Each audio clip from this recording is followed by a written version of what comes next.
ак элекчек энелерибиz, карындаштарыбыз, эжелерибиz, жолдоштор, агайынилер бардыгы келип чогулуп отурат.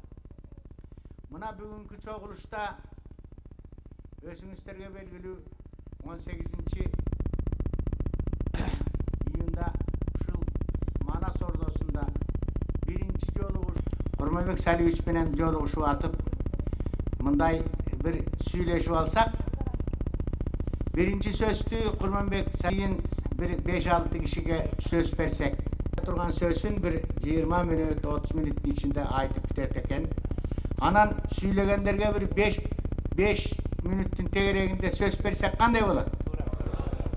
Rahmat. Andemese şu reglamente 5 minutun tegereginde söz verelim.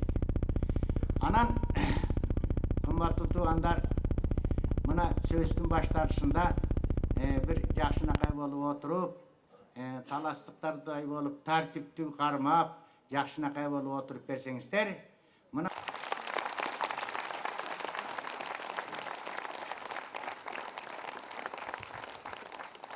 саламатсыздарбы, урматтуу агайындар, туугандар. Абдыкадыр эке азыр эле айтып кетти. Шайлоо кампаниясы башталганда биринчи күндөн баштап, ушу таластан баштадым эле. Манас атабыздын күмбөзүнөн бүгүн мына аймактарга чыгуу ушул сиздерки менен болуп аткан жолугушуу менен аяктайт. Эртең бүрсү күнү жаштар менен дагы бир жолугушуу болот Бишкекте, ушу менен бүттү. Эми ачык айтканда ушунда бир айдан ашыгыраак болуп калды го. Кыргызстандын бардык аймактарында болуп, эл менен жолугушуп, жүз көрүшүп, сүйлөшүп, дагы бир жолу бир жыйынтыкка келип отурам. Ушул 4 жылдын ичинде бирге жасаган иштерибизди мындай канааттануу менен айтса болгудай. Бирок сөзүмдүн башында эле айтып коеюн, бардык маселелер чечилип бүттү, тептегиз эч кандай проблема жок, маселе жок дегенден алысмын. Ошондой болсо дагы мындай канааттануу менен айта турган иштерди жасап турбуз бирге, сиздер менен бирге. Ошол ийгиликтердин бардыгын мен эч качан жалгыз өзүмө же мен жасадым деген ойдо эч качан болгон эмесмин. Мен көп жылдан бери жетекчи болуп иштеп келген инсан катары, муну жакшы билем. Эми 4 жылдын ичинде айрыкча биринчи 2 жыл кандай болду, баарыңыздар жакшы билесиздер. 2007 жылдын жарымына чейин митинг пикеттер менен өтүп кетти. Бирок ошого карабай биз экономиканы төмөндөтүп жиберген жокпуз. Мына 2 жылдын тегерегинде саясий стабилдүүлүккө жетишип, ишибиз кичине оңолуп, турмуш оңоло баштады. Саясий стабилдүүлүккө жетишкендик негизги себеп болгону бул баягы ызычуу кылган парламентти тараткандан кийин жаңы шайлоо кодекстин негизине келген парламент баягы уру болуп бөлүнбөй, кокту болуп бөлүнбөй, кыргыз элине, кыргыз мамлекетине кандай мыйзамдар керек?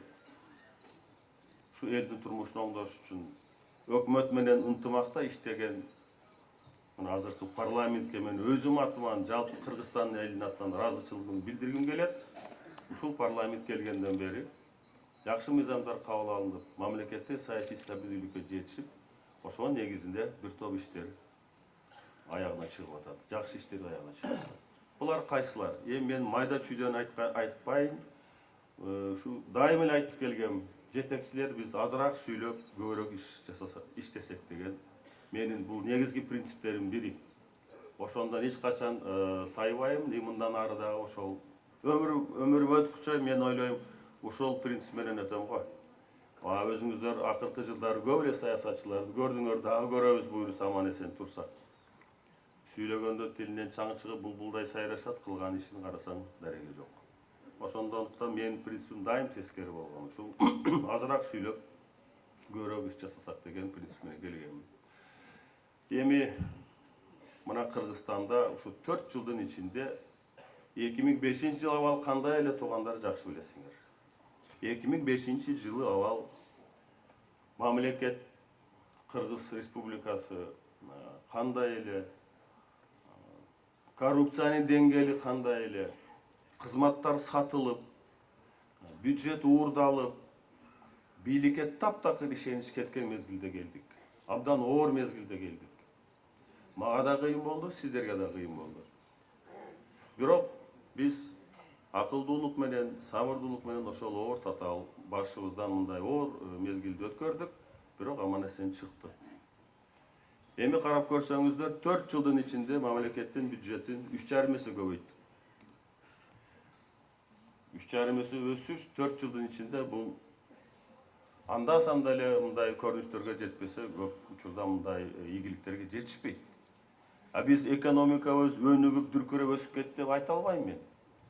Бирок эмне себептен анда 4 жылдын ичинде мамлекеттин бюджети 3,5 эсеге өстү? 2005 жылы 18 миллиард сом болсо, мына быйыл жылдын аягына 60 миллиардка чыгабыз.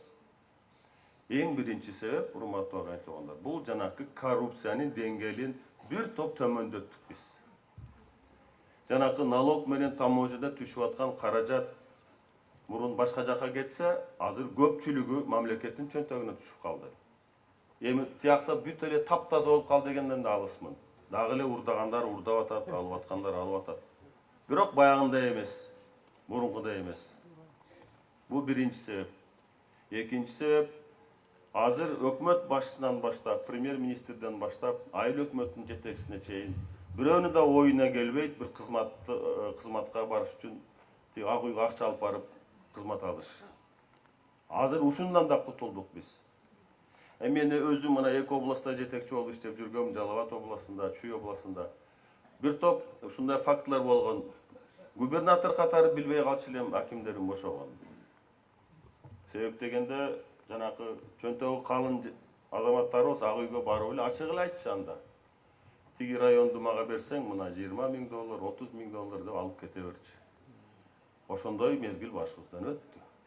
Азыр андай жок. Бирок коррупция 15 жылдын ичинде ушунчалык тамыры терең кеткен экен. Дагы эле бар. Көчөгө чыксаң, больницаларда, мектептерде, сот тармагында, укук коргоо системасында. Бирок муну менен мен ойлойм, жалпы элде күрөшүш керек. Бага кыргызда жакшы сөз бар эмеспи? Пара бергенден көрү бара бер дейт. Биз бир барабыздагы маселе чечилбесе, экинчи барганда чөнтөккө бир акчабызды салабыз да кой, могуну ал ишимди бүтүр дейсиңер.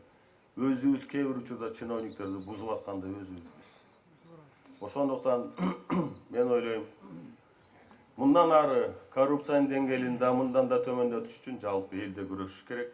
Биз ушул жаман адаттан айрылып, жаштарыбызга да ушундай бир жакшы примерлерди көрсөтүп иштесек, мен ойлойм жакшы эле болот.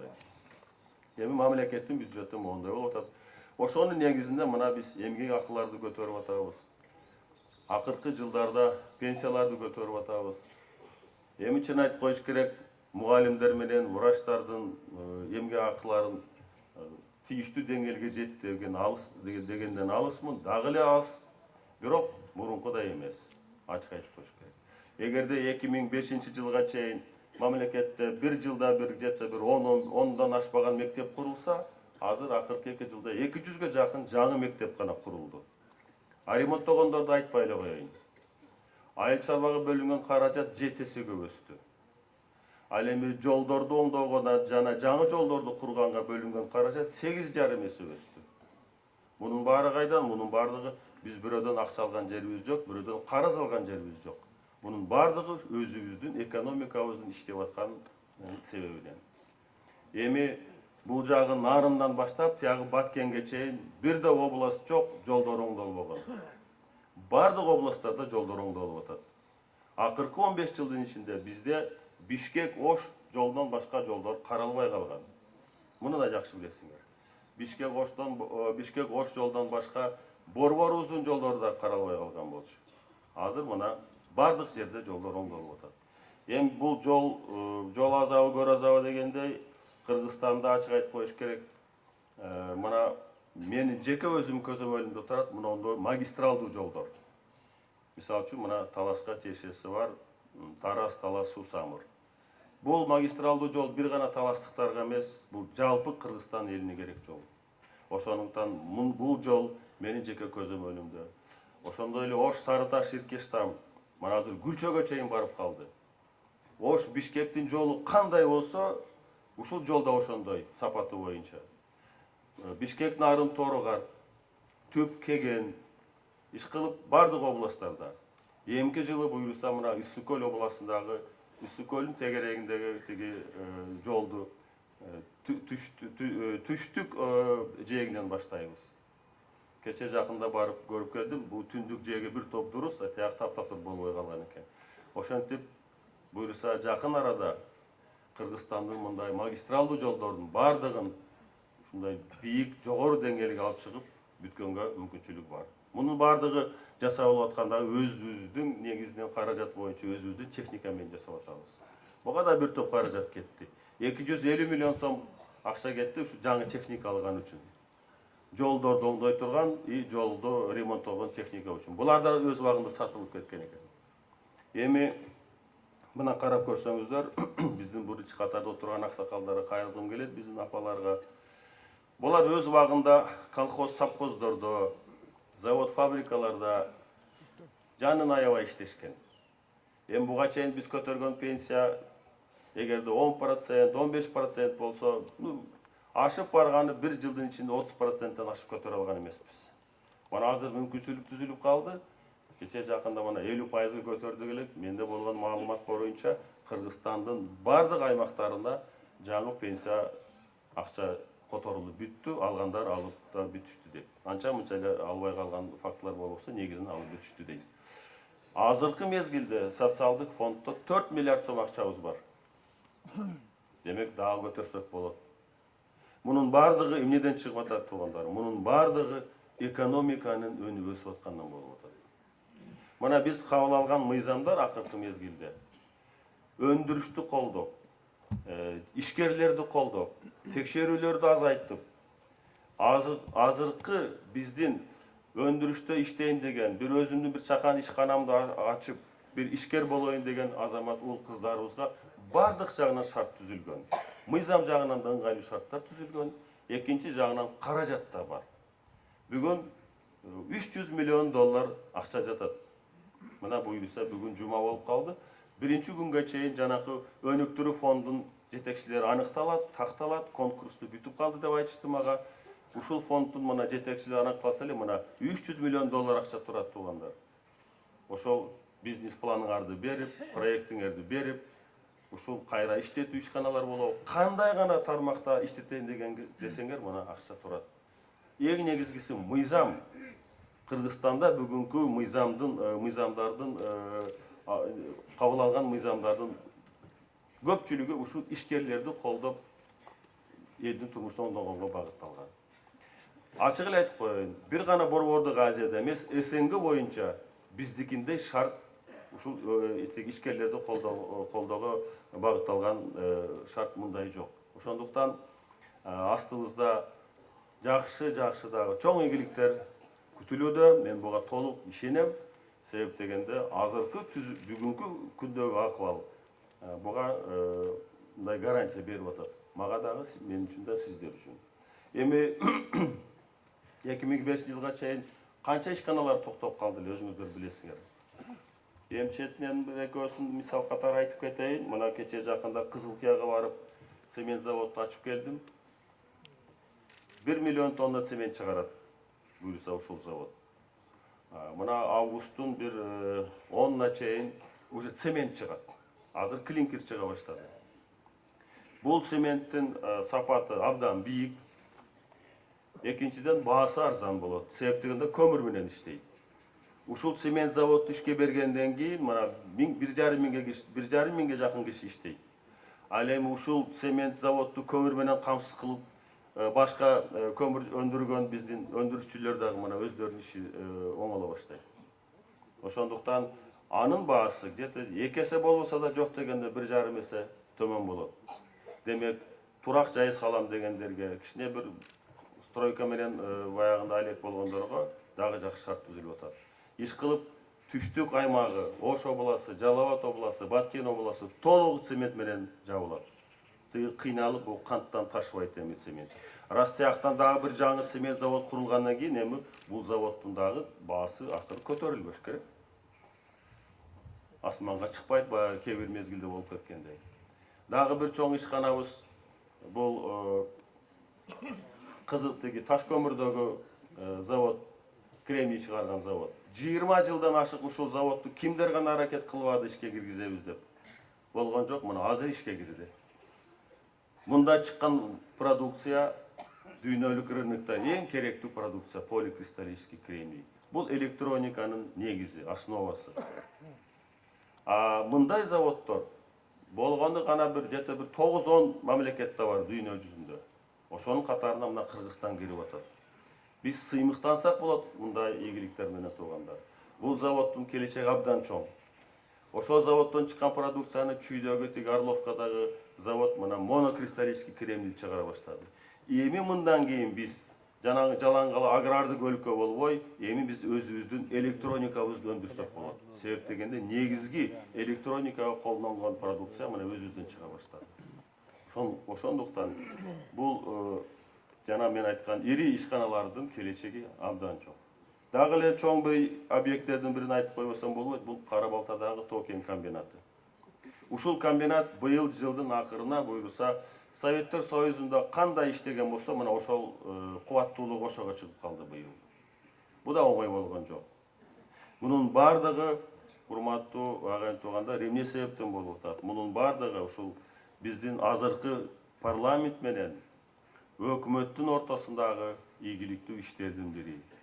Жергиликтүү бийликтин жетекчилери, ушул айыл өкмөтүнөн баштап, райондун деңгээлинде, областтын жетекчилери, өкмөт бардыгы ушу бир команда болуп иштеп, эми мына команда түзүлүп, эми кичине бир тартип бир топ бийик болуп, аткаруучулук тартиби бир топ бийигирээк болуп, ошонун негизинде моундай ийгиликтерге жетишип атабыз.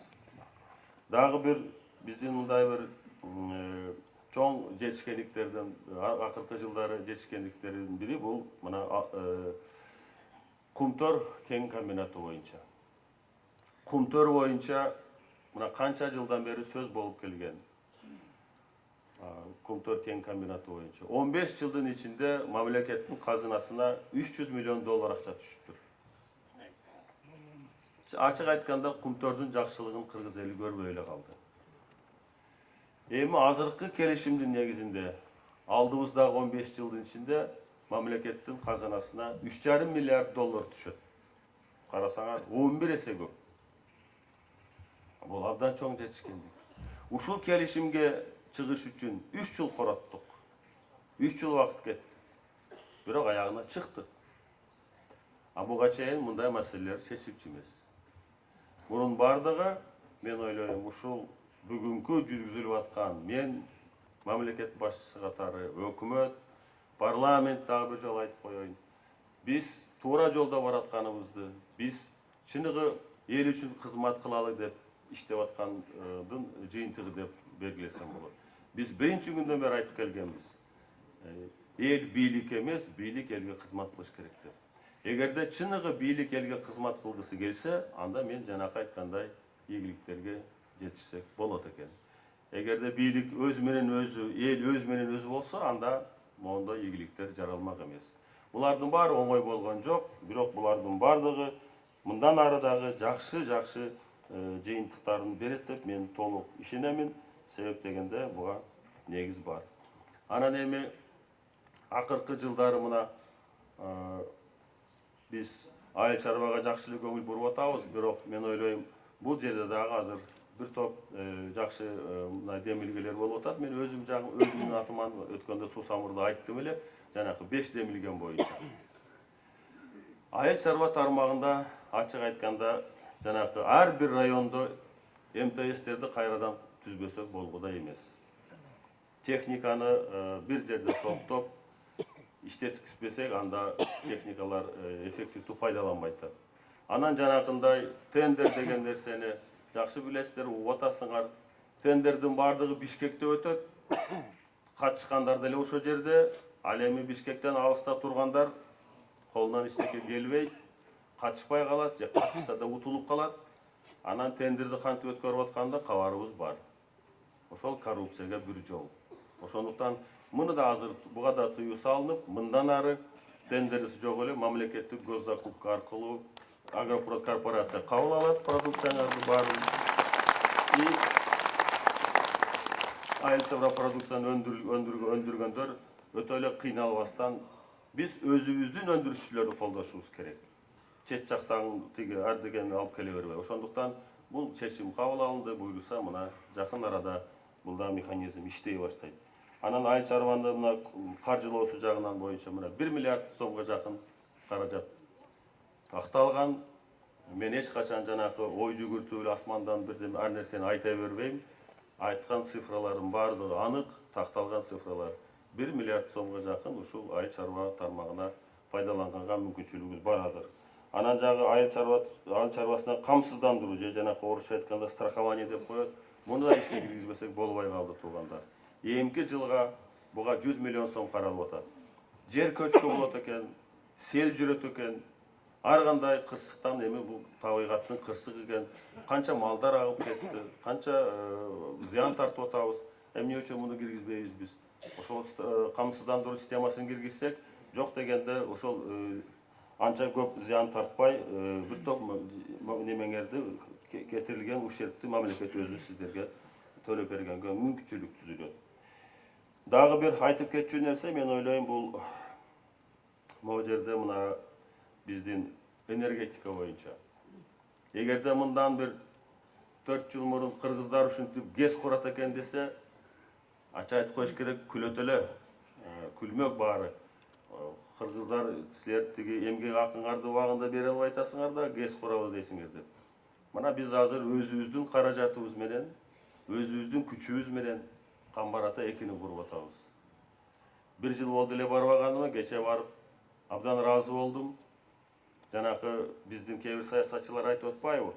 Кыргыз дайдып кетти, тентип кетти, тияка кетти, бияка кетти деп, эч ким калган жок деп. Жок. Мына 1 жылда жасаган ишин көрүп келдим Камбаратада. Эгерде союз мезгилинде азыркы жасалган объемдорду жок дегенде бери бир 2 жыл кетмек, 3 жыл. 1 жылда биздин балдар бүтүрдү. Ошол жерде жакшынакай эле өзүбүздүн эле балдар иштеп атат. Анча-мынча кеткендер кайра келип. Камбарата 2 боюнча мына быйыл декабрь айында буйруса 1-чи агрегатын беребиз. Россия менен сүйлөштүк, Камбарата 1-ди да баштайбыз. Бул абдан чоң булуттук стройка. Мен mana şu Камбарата 2 менен тиги Кызылкияда цемент заводу да мындай деңгээлин бирдей коет элем. Себеп дегенде мынчалык чоң объем жасалган кыска мөөнөттүн ичинде ачык айтып коюш керек, акыркы жылдары болгон эмес. Өзүңүздөр кабарыңыздар бар, илгери ГЭСтерди Токко Советтер Союзу курат эле. Анда да канча күчтүү мобилизовать этип, ушунчалык чоң өлкө. А бүгүн өзүбүз мына Кыргызстан, эгемендүү Кыргызстан өзүбүз эле куруп атабыз. Өзүбүздүн адистер менен, өзүбүздүн инженерлер менен, өзүбүздүн техника менен. Өзүбүздүн каражатка куруп атабыз. Мен ойлойм, бул дагы абдан чоң биздин бир жетишкендерибиз болсо керек. Муну биз ачык эле уялбай эле айтышыбыз керек. Себеп дегенде биздин кээ бир оппоненттер айтып атпайбы? Өзгөрүүлөр болбой атат деп. Эми майда чүйдөрүн айтпай эле коеюн. Райондорго чыгып, областтарга барып, автотранспорттун көбөйгөнүн көрүп, сотовый телефондордун көбөйгөнүн көрүп, анча-мынча эски тамдарды бузуп, жаңы тамдарды салып атканын көрүп, мен да кичине ыраазы болдум. Демек, элдин турмушу аз-аз болсо да оңоло баштады. Эсиңиздерде бал болсо керек, 95-жылдары унга жетпей калбадык беле. Айыл чарбаны реформа кылабыз деп.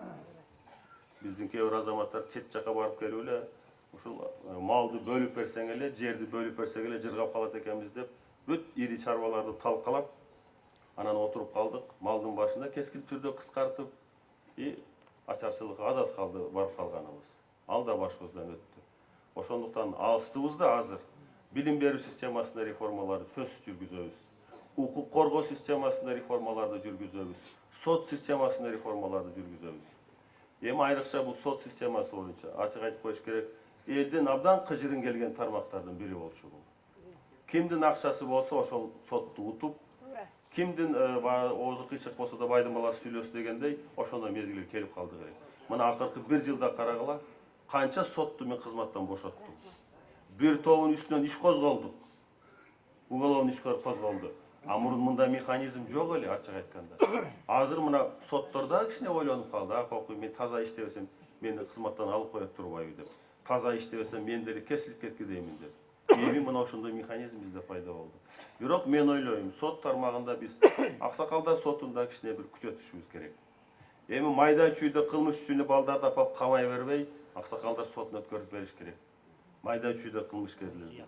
Ошолор аксакалдар сотунда карап эле көчө шыпыртасыңарбы, арактарды тазалатасыңарбы, иш кылып канал курасыңарбы, эмне кыласыңар, ошондой жумуштарды иштесе болот. А баягы кесилип кетип түрмөгө отургандан кийин ал жактан оңолуп чыгышы кыйыныраак. Тияка уже баягы мындай катуу кылмыш жасагандарды гана отургузуш керек менимче, калгандарын сактап калышка аракет кылыш керек. Анан сөзсүз бизде реформа күтүлгөн тармак бул башкаруу системасы. Башкаруу системасындагы реформалар күтүлүп турат, себеп дегенде бул дагы мезгил өзгөргөн сайын дүйнөдө көрүп атасыздар кандай процесстер болуп атканын. Ошондуктан мен ойлойм, башкаруу системасындагы ошол мезгилге ылайык, талабына ылайык өзгөрүшкө тийиш. Ошондуктан бул дагы астыбызда тура турган чоң бир жумуштардын бири. Эми сөзүмдүн аягында мен ойлойм, ушу 1-2 сөз жаштар боюнча айтпасам болбойт. Биз дайыма айтып келгенбиз. Жаштар биздин келечегибиз. Жаштарга биз жол ачышыбыз керек деп. Бирок ошол сөз боюнча кала берген. Мына акыркы мезгилде жаштарды биз чоң кызматтарга тартып атабыз. Министрлердин орун басарларына, комитеттердин орун басарларына, өкмөттүн даже курамын карап көрсөңүздөр, көпчүлүгү жаштар. Президенттин администрациясында орто жаш 35, секретариатта 35, администрацияда 36. Жакында жаштардын өкүлдөрү менен Үсүккөлдө жолукканда буларга ачык эле айттым. Эми дедим, мына биз бюджетте 50 миллион сом каралып атабыз эмки жылга. Жаштар өзүңөрдүн сунушуңарды бергиле. Кайсы багытта, кайда пайдалангыңар келет ошол акчаны? Кандай проектиңер бар?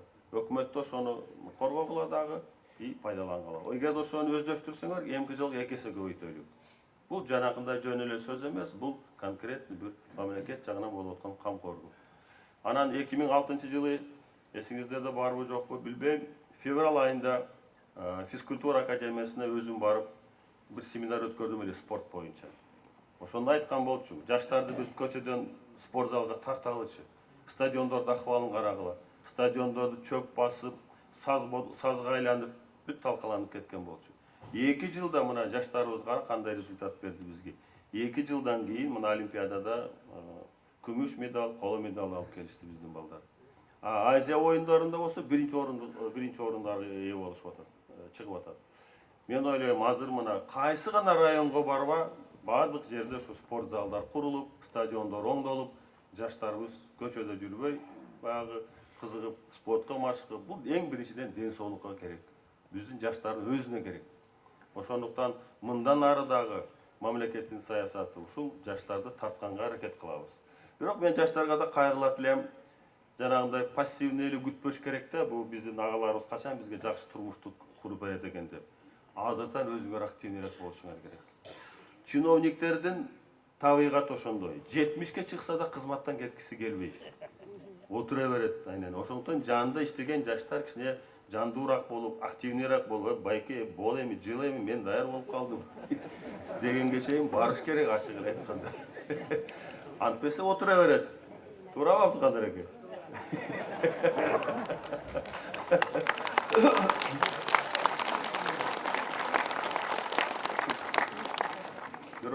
Бирок бүт эле тиги аксакалдарды баарын кетирип эле жалаң жаштарды коюп койгон болбойт экен. Баягы оозу күйгөн айранды үйлөө ичет дегендей, мен деле анча мынча жаштарды коюп алып, кийин аттеңет мындай туура эмес болуп калган башыман өттү. Ошондуктан мен ойлойм, тажрыйбасы бар, башкарууну билген жетекчилер менен жанында ушу жаштарда турса, үйрөнүп, анан акырындык менен жылса жакшы болот. Ошондуктан бул саясат мен ойлойм мындан ары да улантабыз. Эми сөзүмдүн аягында бир экөө сөз тышкы саясат боюнча. Бүгүнкү күнү биз Кыргызстанда тышкы саясатыбыз, мен айттым эле, биринчи күндөн айткам. Биз эң негизи коңшулар менен жакшы жашашыбыз керек. Казакстан, Өзбекстан, Тажикстан, Кытай, Россия, кала берсе Европа, Америка. Бирок эң негизгиси ушул тегерегибизде жашаган коңшулар менен мамилебиз жакшы болуш керек. Биз буга жетиштик азыр. Биз азыр, урматтуу агай туугандар, мамлекеттердин даражасына карабастан баары менен тең сүйлөшүп атабыз. Биз баарына сый мамиле жасайбыз. Ошондой сый мамилени күтөбүз. Азыр ошондой деңгээлге келдик десем жаңылышпайм. Бизди бүгүн казагы да сыйлайт, өзбеги дагы сыйлайт, тажиги дагы, Кытай да сыйлайт, Россия да сыйлайт, кала берсе Америка да сыйлап калды азыр биз. Биз буларга да өзүбүздүн чыныгы эгемендүү, көз карандысыз мамлекет экенибизди далилдедик. 3 жыл бою база боюнча маселе койдум эле, Америка көңүл бурбай келген, таптакыр. Кичинекей мамлекет колуңан эмне келет, сайрасаң сайрай бер деген позицияга туруп алды эле. Жанагындай чечим кабыл алдык эле, эртеси эле чуркап келишти. Себеп дегенде, чыныгы айтканда биз буга бардык кайрадан келишимди түзгөнгө. Себеп дегенде Пакистанда абал курчуп кетти. Афганистанда абал аябай начар болуп кетти. Пакистанда бүгүн 2 миллиондон ашык качкындар жүрөт. Кудай сактасын Афганистанды. Эгерде Афганистанда бийликти алмаштырып талибандар ээлеп калса, булар жөн эле Фергана өрөөнүн суу менен жуугандай эле жууп кетет. Булар аябай чоң күч. Советтер Союзу 15 жыл Афганистанда күрөштү, эмнеге жетишти? Жеңе албай эле калбадыбы, келбедиби? Азыр мына Америка бүт НАТОнун күчтөрү менен аракет кылып атат. Ошондуктан биз буга бардык. Себеп дегенде бүт дүйнө каршы болуп атат ошол талибандардын жасаганыга. Дүйнөнүн бардык мамлекет башчылары айтып атат, биз Афганистан ошол очок, наркотиктин очогу, эл аралык терроризмдин очогу, булагы ошол жерден чыгып атат. Ошондуктан тиякта маселе чечилмейинче абал дүйнөдө тынчыбайт. Анан Кыргызстан кайтып биз жок. Биз бир чечимге кабыл алдык, башка муну карабайбыз дегенге туура эмес болгу да. Биз давай дедик, анда сүйлөшөлүк кайрадан. Эми мына азыр Американын чоң делегациясы келип жакында кабыл алдым. Мен айттым, силер биз менен бир гана бул терроризм боюнча иш жүргүзбөй, экономикалык жактан иш жүргүзөлүк. Силер эми чоң мамлекетсиңер, дүйнөдө эң чоң өлкө. Макул дешти. То есть биздин тышкы саясат, урматтуу агай туугандар, туура багытта баратат. Туура багытта баратат. Биз эч ким менен жанагындай орусча айтканда заигрывать эткен жерибиз жок. Бирок баар менен тең сүйлөшүп, зат урмат менен өзүбүздү дагы эч качан мындай пастатпай, жакшы мындай деңгээлде алып баратабыз. Мындан ары да ошентип алып барабыз. Эми мына мен иштегениме 4 жыл болду. 5 жыл эмес. Бул да парламент менен Конституциялык соттун чечими болду. Мен муну сыйлайм, урматтайм. Чечим туура болгон. Эски конституциянын негизинде шайланганбыз. Кудай колдоп сиздер ишенич көрсөтсөңүздөр, эми ойлойм 4 жыл эмес, буюрса 5 жыл иштесем керек. Кийинки 5 жылдыкта сиздер менен дагы көп иштерди, жакшы иштерди аягына чыгып, элдин жашоо деңгээлин дагы бир топ көтөргөнгө мен өз эмгегимди аябайм, өз аракетимди толук жумшайм деп сиздерди ишендирип кете алам. Рахмат.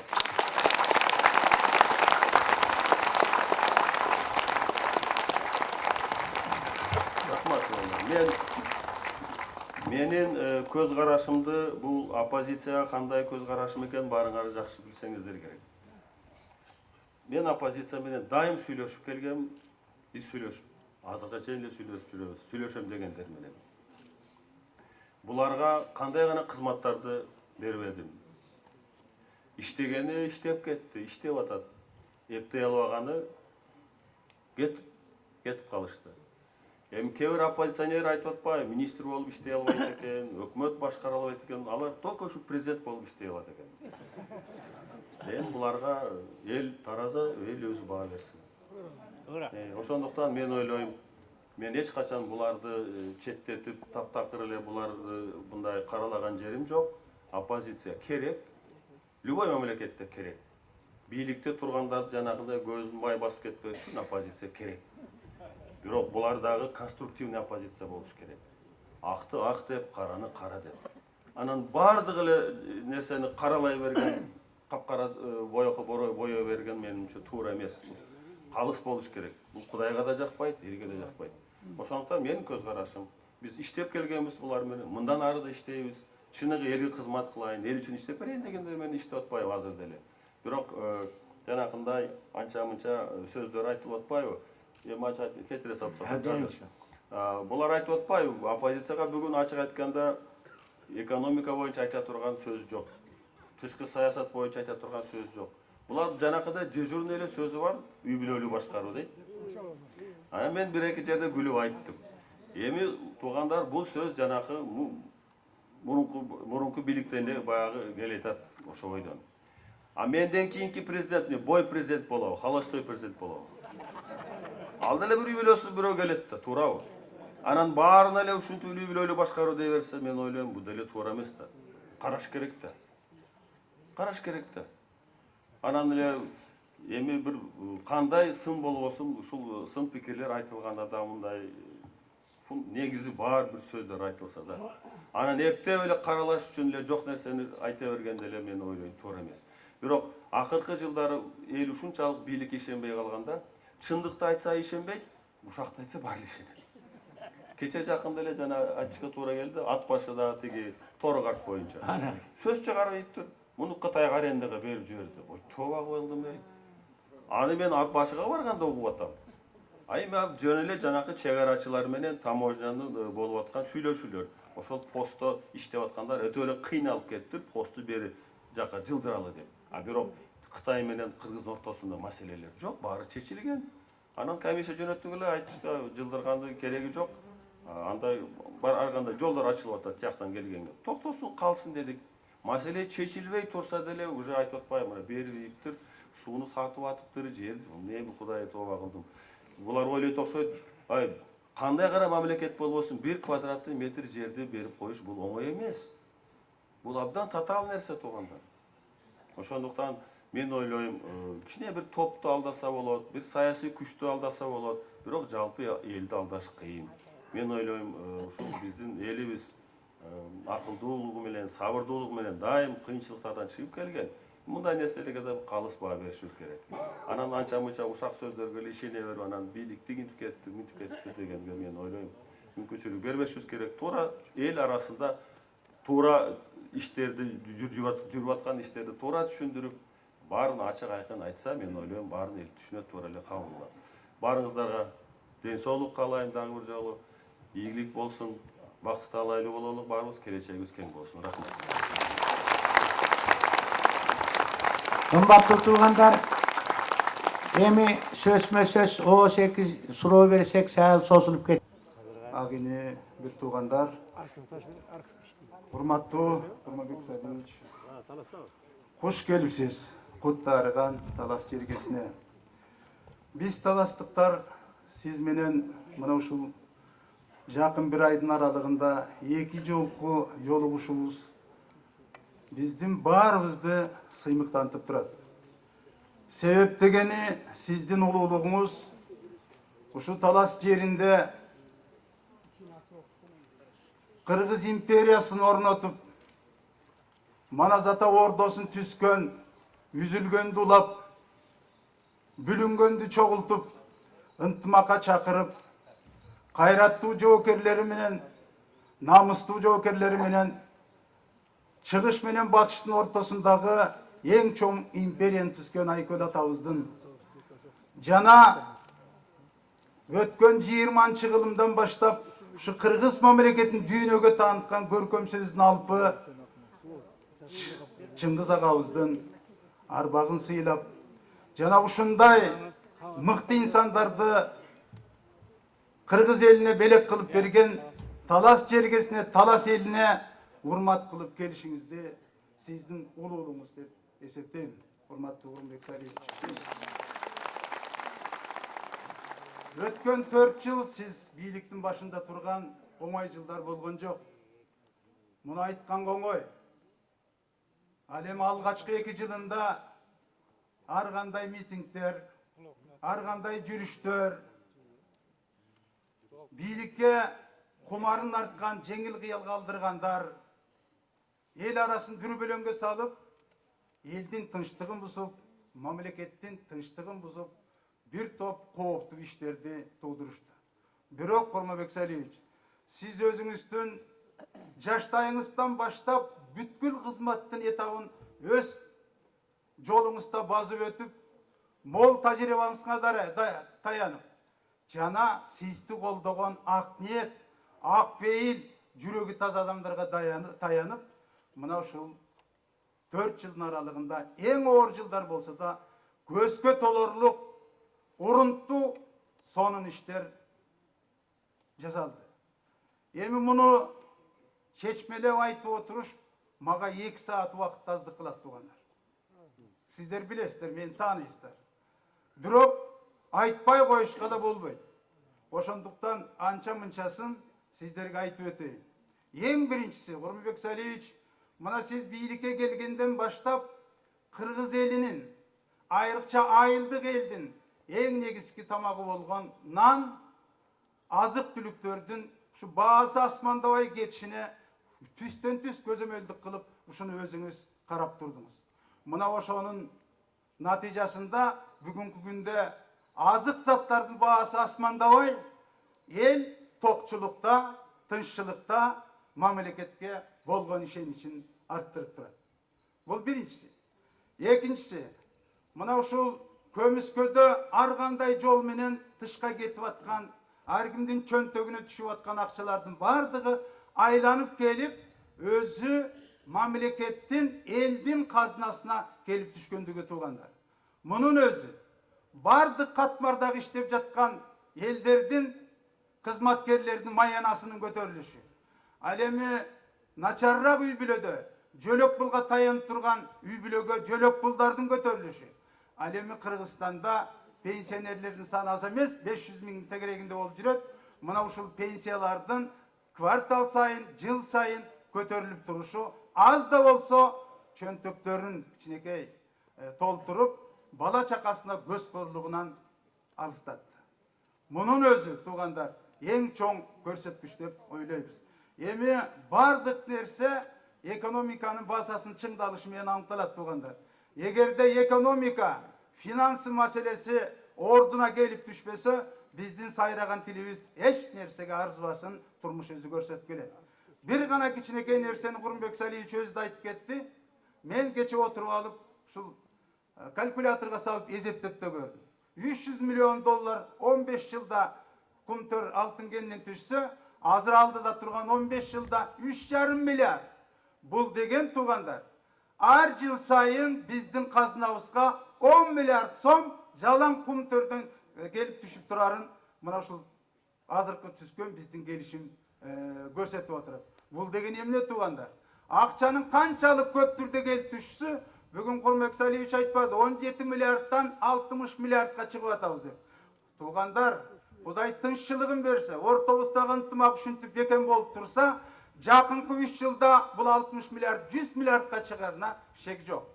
Demek 100 milyardka çığa turgan akça olgandan keyin tuğandar, uşul ele pensiyalar, uşul ele aylıklar, uşul ele jölök puldar dagı 2 есе 3 ese öyde götürülörüne şek yok. Bu ikinci mesele. Üçüncü mesele tuğandar. Mına uşul Sovetler Soyuzu imperiya, çoğun imperiya 15 memleketin başını kurap turgan imperiyanın tuşunda aram toktogul kesi kurulgan. Keyingi 84 yılı 1984 yılı Karabalta'dagı nalogga düşüp atkan akça, sosfondga düşüp atkan akça bu batırarda jer topay kalatılığında bir mezgil gelir. Çın-çınına gelgende 5 milyon kalkımızdı tatna kaygılı alakanга salıp siz Kурманбек Салиевич оппозициянın adamı yok, peyli, jöndömü var, bilimi var, uyuşturucu kırak iş bilgi adamlarının hiç sarına yaraşan kadırlar kanday turgan bir ırkmalarla ayıştılar. Eğer anday ola turgan olsa turganda, uşu 1,5 milyar kalıp var Kıtay'dan, 300 kişi Kıtay'dan çıkmayıp bile. Anday almadan bizden uşu 5 milyon kalkımızdan sürülüp çıkıp dünyanı özüne tam kaldırıp karatıp durmayıp turganlar. Kalasты, hükümetin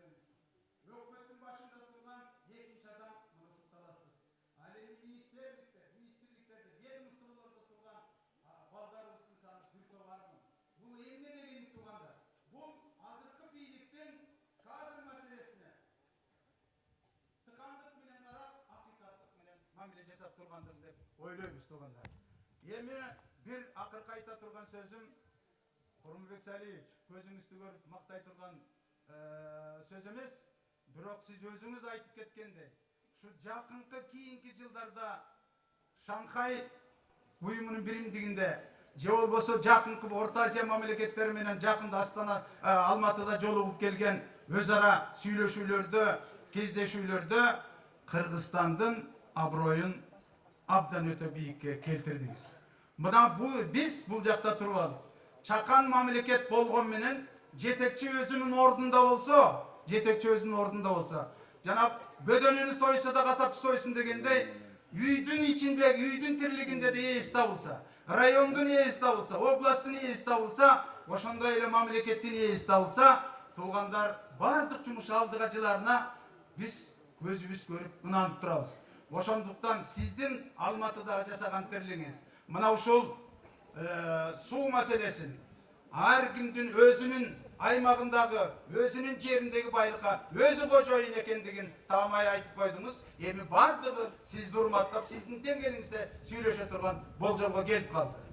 Анан эми акыркы бир айтарым, бир сунуш, Курманбек Салиевич, ушу өзүңүз басып өткөн жолдон улам мен ушу дайым ойлойм да. Ушул кадрларды мүмкүн болсо ротация кылыш менимче бул бир жакшы нерсени берет го деген ойдомун. Себеп дегенде өзүнүн эле Бакай атасында, өзүнүн эле Талас районунда, өзүнүн эле Манас Кара урасында жүрө берсе, мурдунун алдындагы эле нерсени көрүп, нар жактагы аймактарда болуп аткан нерселерди көрбөйт. Ал жактагы нерселерди көрүп, ошол жактан да таалим алып, анан келечекте биздин ордубузга келе турган кадрлар жалпы кыргыз эл үчүн күрөшө турган, жалпы кыргыз элдин намысын, ошонун экономикасын көтөргөнгө аракет кыла турган азаматтар тарбияланып калса деген ойдомун. Рахмат көңүл бөлгөнүңүзгө.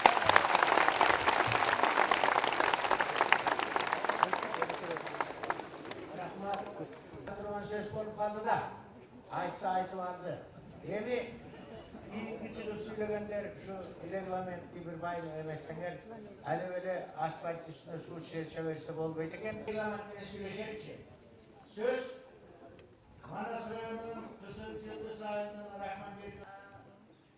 Урматтуу Курманбек Салиевич, ошол сиздин билим берүү тармагына биздин келечек билим берүү тармагында эмгектенип жаткандыктан ар бир сиздин ушул билим берүү боюнча жасаган ийгиликтериңиз, аткарган иштериңиз алып жаткан ийгиликти дагы айталбаган, айтпай жаткан айтып кете турган болсом, биздин Манас районунда ушул мектептердеги негизи эле бүт өлкө боюнча мектептердин ремонт иштерине көрсөтүлүп, окуучуларына уюштурулган шашке тамактын берилиши дагы бул өзүнүн жакшы натыйжаларын берип жатат. Бул окуучулардын, балдарыбыздын келечектеги өсүп өнүгүүсүнө, билим алуусуна жакшы шарттарды, жакшы натыйжаларды да түшүнүктүү. Ал эми мектептеги азыркы учурда заманбап технологиялар менен жабдуу, бул мектептерди компьютерлер менен жабдуу. Эгерде ушул убакка чейин биздин балдарга компьютер деген сөз жаңылык болуп келген болсо, ал эми азыркы учурда бир мектептеги окуучулар эмес, ал эми мектепке даярдалып жаткан балдарыбыз дагы компьютер менен тааныш болуп келүүдө.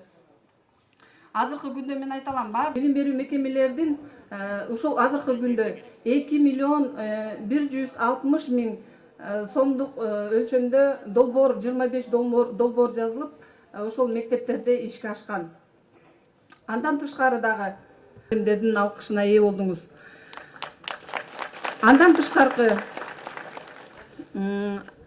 жана өзүңүздүн сөзүңүздө айтып өткөндөй, республикабызда билим берүү мекемелери курулууда. Эгер бул убакка чейин ушул 10-15 жылдын мурунку өтүп кеткен 10-15 жылдын ичинде биз өкмөткө кайрылып атып, кайта кат жазып, билим берүүнү өнүктүрүү концепциясы реформдойт сизди, коомчулук да колдойт. Ошол билим берүү тармагындагы өзүңүз айтып кеткендей мугалимдердин маянасы бүгүнкү күндө мугалимдердин маянасы бир топко жогорулады. Жана ошол мугалим негизинде баягы Манас биздин Манас районунда 503 мугалим эмгектенет. Жалпы чектеш район болуп тургандыктан биздин ушул пед кадрларыбыздын кетүүсү абдан көйгөйүбүздү өйт. Себеби ошол биздин мамлекетке салыштырмалуу ортобуздагы эки Казакстан бойдон баш тартууда. Мунун баардыгын жыйынтыктап келип ушул ой болот, балким ошол барып келген жол киресин актаса, ошол маяна үй бүлөсүн бакканга жете турган акча болсо, анда биздин дагы Кыргыз Республикабыздын дагы билим тармагында эмгектенген элибиздин дагы маянасын эмгек мугалимдерибиздин эмгек маянасын жогорулатуу зарылчылыгы бар деп. Андан тышкары бул кадр маселеси биздин Андан тышкары дагы бир урматтуу калай калк бир ошол мектепти куруу, жаңы мектепти куруу үчүн аянт бөлүнүп берилип, ошол мектептеги окуучулардын эртеңки күндө заңгыраган жашнакай мүмкүнчүлүктөн пайдаланып сизге айтып кое турган милдетим деп эсептеймин. Андан тышкары дагы ошол мектептерде окуу куралдарынын жетишсиздиги, окуу курал китептердин жетишсиздиги дагы жүрөк өйкүгөн маселелердин бири. Себеби кыргыз класстарында окуу китептери орто, абалдары орто болсо, орус класстарындагы акшы уран чакырык менен айтып кетким келет. Манжа көп, билек бир. Бардыгыбыздын тилегибиз бир. Урматтуу шайлоочулар, 23 июль күнү татыктуу президентибизди шайлап алалы.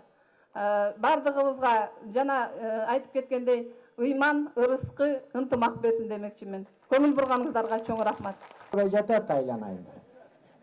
Урматтуу Курманбек Салиевич, урматтуу Калайык буга чейин чыгып сүйлөгөн Каныбек Курманбековдон кийин ушу жетиштүү кылып айтып бергенден кийин мунун баарына токтолуп